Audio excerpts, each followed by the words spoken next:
아름다운 광경을 보면 자연스럽게 카메라의 셔터로 손이 가게 되죠.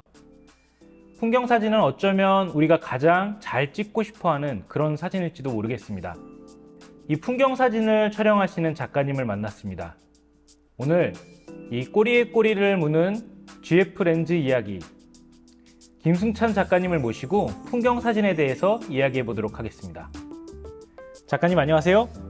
안녕하세요. 네, 저희 작가님 소개 한번 부탁드리겠습니다. 안녕하세요. 저는 풍경사진가 김승찬이라고 합니다. 일출몰에 셔터 스피드를 길게 해서 아름다운 색과 빛을 더 많이 가져오는 작업을 하고 있고요. 지금은 연작으로 아름다운 돌산대교의 모습을 다양하게 담아보고 있고, 사라져가는 것들에 대하여라는 제목으로 지금 꾸준히 작품 활동을 하고 있습니다. 풍경 사진 같은 경우에는 장소하고 날씨에 굉장히 영향을 많이 받는 그런 작업인데, 이 풍경 사진을 촬영하실 때 작가님께서는 이 같은 장소 안에서도 다른 사람들과 이 사진의 좀 차별화를 어떤 방식으로 좀 주고 계시는 건가요? 보통 사람들은 멋진 풍경 사진을 찍기 위해서 햇빛이 쨍쨍하고 맑은 날 사진을 찍으러 가지만, 저 같은 경우는 악천후를 선택을 해요. 악천후 직후에 하늘이 다이나믹하게 변하고 순간 정말 멋있는 장면들을 보여주기 때문에 태풍주의보나 호우주의보, 그리고 폭설주의보 이런 예보가 발생하게 되면 찍고자 하는 풍경에 들어가려고 노력을 하고, 또 그 안에서 멋진 사진을 담아보려고 노력을 합니다. 멋진 사진 이렇게 얘기하셨는데, 어떤 사진이 좋은 풍경 사진이라고 할 수 있을까요? 제가 느끼는 좋은 풍경 사진은 좀 오래 두고 보아도 질리지 않는 사진이라고 생각합니다. 눈으로 보는 것과 같은 색감, 그리고 적당한 명부와 안부의 대비가 이루어지는, 그리고 그 안에서도 주제가 부각되는 사진이 좋은 풍경 사진이라고 생각합니다. 우리가 이제 사진을 볼 때에 좀 욕심이 많이 생기잖아요. 맞습니다. 안부하고 명부 다 살리고 싶은 욕심이 좀 생기는데, 작가님께서 방금 말씀하셨던 안부와 명부의 그 대비, 이 적절한 밸런스 같은 것들, 그런 거는 또 어떤 의미가 있을까요? 그러니까 풍경 사진 찍을 때 빛이 있으면 분명히 어둠이 있거든요. 근데 이런 부분들을 적당히 살려줘야 되는데, 요즘은 다이내믹 레인지가 워낙 좋다 보니까 명부도 강조하고 안부도 강조를 다 같이 해버리는 경우가 있는데, 이런 경우는 좀 이질감이 크게 들고, 요즘 트렌드긴 하지만 오래 보면 좀 질리는 스타일이 아닌가. 저는 적당하게 빛이 좀 강조되는, 대비가 좀 있는 사진을 선호하는 편입니다. 네, 너무 대비가 적어도 이 풍경 자체를 받아들이는 데 있어서 그렇게 좋지만은 않다. 네. 네, 그렇게 받아들일 수 있겠네요. 그러면 풍경 사진을 촬영할 때 카메라 장비가 주는 그 영향은 어느 정도 될까요? 좋은 장비, 아주 괜찮은 장비들을 사용한다면 풍경 사진이 더 많이 좋아질 수 있을까요? 중형 포맷 센서가 주는 장점에 대해서는 여러 차례 이야기를 했었는데, 주로 고감도 저노이즈, 그리고 넓은 다이나믹 레인지, 그리고 풍부한 색 표현이 굉장히 좋다라고 생각하고 있고요. 제가 작업하고 있는 것들이 장노출이 주를 이루기 때문에 셔터 스피드를 길게 갖고 갔을 때, 촬영했을 때 편리했던 점들이 굉장히 많거든요. 제가 ND 필터를 대서 강제로 셔터 스피드를 길게 했을 때 카메라 바디가 자동으로 노출을 계산해 주는 부분이 저는 굉장히 좋았다고 생각을 하고 있고, 그리고 이렇게 찍은 결과물을 제가 직접 봤을 때 디테일이나 이런 것들이 굉장히 좋았기 때문에 저는 GFX 바디가 저의 그 작품 활동을 하는 데서 굉장히 중요한 역할을 한다고 생각하고 있습니다.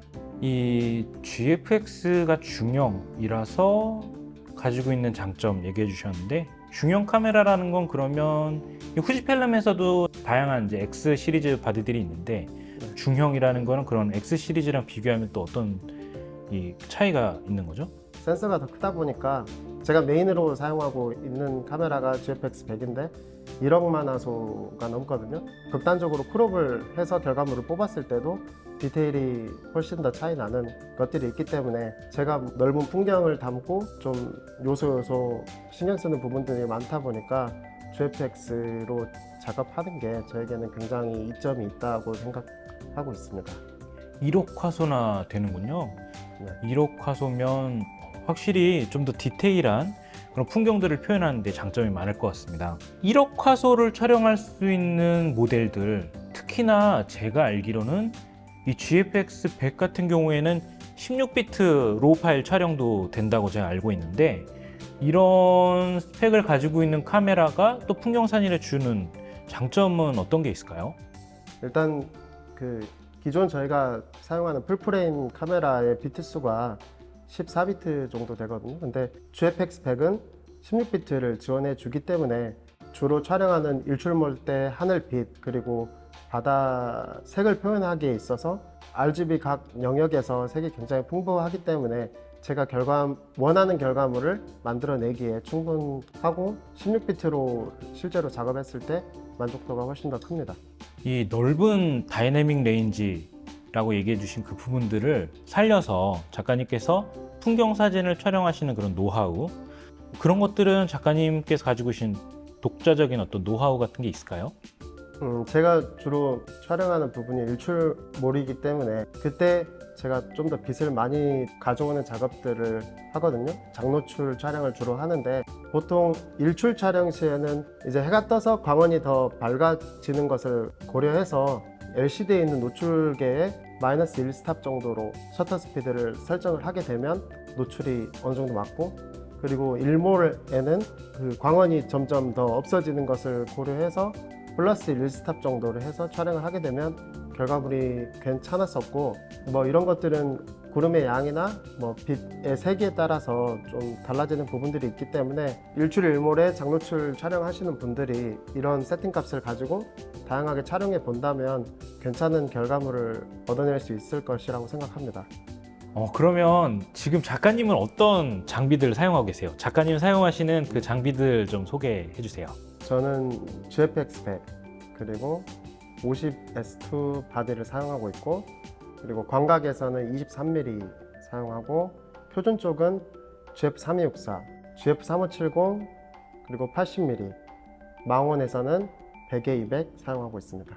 제가 그 사용하시는 장비들을 들어보니까 표준화각이 두 개가 들어가 있네요. 3264mm 그 GFX 렌즈하고 네네. 그리고 3570 렌즈하고 이 두 가지를 사용을 하시는데, 화각대가 겹치는 이 표준화각 렌즈 두 가지를 사용하시는 이유는 뭐가 있을까요? 그 풍경 사진을 담다 보면 하늘과 배경을 함께 담는 경우가 굉장히 많거든요.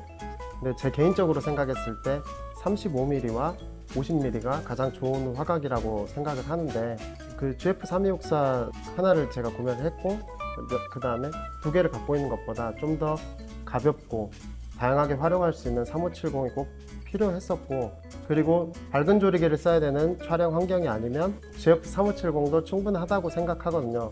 그래서 저 같은 경우는 GFX 100은 화소가 더 넓기 때문에 조금 더 넓고 화질이 좋은 GF3264를 마운트해서 제가 찍고자 하는 프레임을 잡아놓고 계속적으로 인터벌 촬영을 하고요. GF3570 같은 경우는 GF50S2에 마운트해서 각기 변하는 상황들을 군데군데 크롭해서 촬영을 합니다.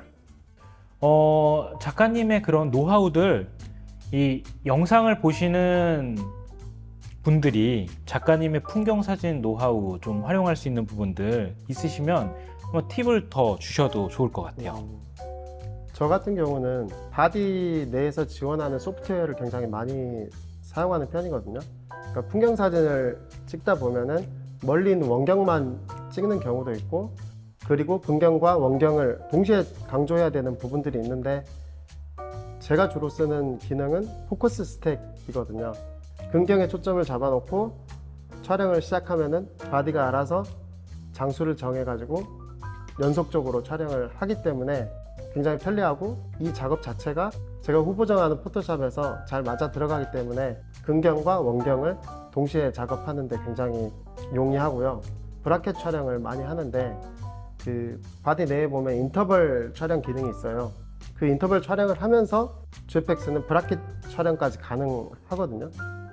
그래서 이러한 것들이 제가 계속 카메라를 지켜보고 있지 않아도 시간의 흐름에 따라서 자동으로 노출 브라켓팅을 하는 점이 굉장히 저한테는 편리하게 느껴졌고, 그리고 GFX나 후지필름을 사용하시는 유저분들이 보통 필름 시뮬레이션 많이 쓰는데 필름 시뮬레이션도 브라켓팅이 있거든요.